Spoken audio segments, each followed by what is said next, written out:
Kepada Tuan dan Puan, para anggota DPR yang terhormat, apa kabar hari ini? Sepertinya tak sebaik biasanya. Sama, di sini pun begitu. Kita semua memang sedang diuji. Hidup memang tak selalu baik, kan? Seperti kami-kami ini, Tuan dan Puan juga mungkin lebih banyak bekerja di rumah. Kalau lihat siaran sidang atau rapat terbuka di gedung DPR sekarang sih kelihatannya banyak kursi yang kosong. Tapi biasanya juga kosong kan ya?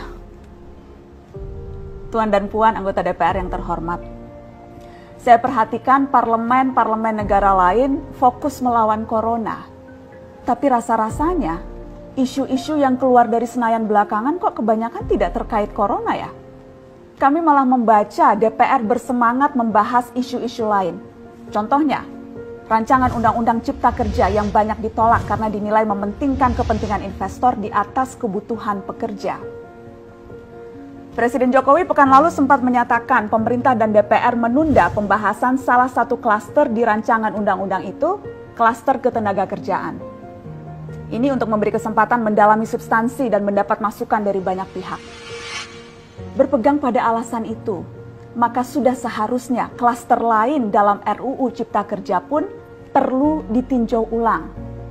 Karena yang lain juga bukan tanpa masalah, terutama dari perspektif lingkungan dan keadilan gender. Tidak cukup hanya menunda pembahasan satu klaster saja.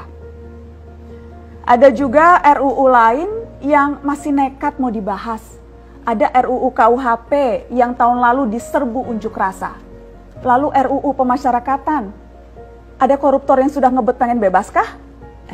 Apa kabar Pak Yasona? Terus terang saja, membahas undang-undang yang menyangkut hajat hidup orang banyak di masa seperti sekarang ini terlalu mengundang curiga. Gara-gara pandemi yang pada jatuh cinta saja berani menunda nikah loh. Ini kok DPR buru-buru banget kayak lagi kejar setoran? Tidak ada undang-undang yang tidak penting, semua penting. Justru karena undang-undang itu penting, aneh jika pembahasannya diseriusi di waktu seperti sekarang. Saat dimana perhatian dan konsentrasi kita sedang terkuras bertahan hidup di tengah wabah. Produk hukumnya pun berpotensi cacat bila tidak memenuhi ketentuan, dan rasanya belum ada aturan pembahasan RUU secara virtual. Jika ngotot menuntaskan Omnibus Law, atau RUU KUHP, atau RUU pemasyarakatan, jangan salahkan jika ada yang menilai DPR tidak menjadikan perang melawan corona sebagai prioritas. Saya percaya setiap tindakan dan keputusan di masa krisis mencerminkan skala prioritas. Atau memang inikah prioritas wakil-wakil rakyat kami saat ini? Bikin ribut juga jelas tak seharusnya jadi prioritas. Satgas COVID-19 DPR kemarin dikabarkan mengimpor jamu ilegal dari Tiongkok secara besar-besaran untuk pasien positif virus corona. Satgas kemudian membantah itu, katanya ini diproduksi di Jakarta dan merupakan sumbangan Wakil Ketua DPR RI Sufmi Dasko yang akan dibagikan gratis ke berbagai rumah sakit. Kemudian dikabarkan juga jamunya mengandung bahan berbahaya dan belum terbukti klinis. Satgas lagi-lagi membantah, katanya sedang proses mendapatkan izin edar di Badan Pengawasan Obat dan Makanan. Sedang itu berarti belum kan ya? Tuan dan Puan yang terhormat, niat baik pun perlu proses yang baik. Proses yang semrawut hanya akan disusul polemik. Sementara sekarang kita sedang banyak-banyaknya menaruh harapan kepada negara. Tindak tanduk DPR salah benarnya akan selalu dilihat.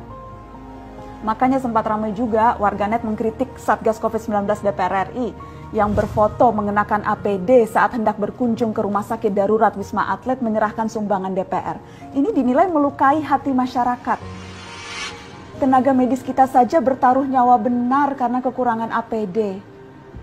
Tidak ada yang meragukan jumlah sumbangan DPR. Kami yakin pasti banyak, namanya juga DPR, beli ribuan rapid test saja mampu, ngeborong jamu apalagi. Tapi ini soal rasa dan empati.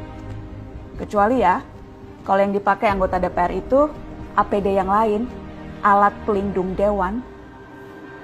Salam hormat dari kami yang kalian wakili.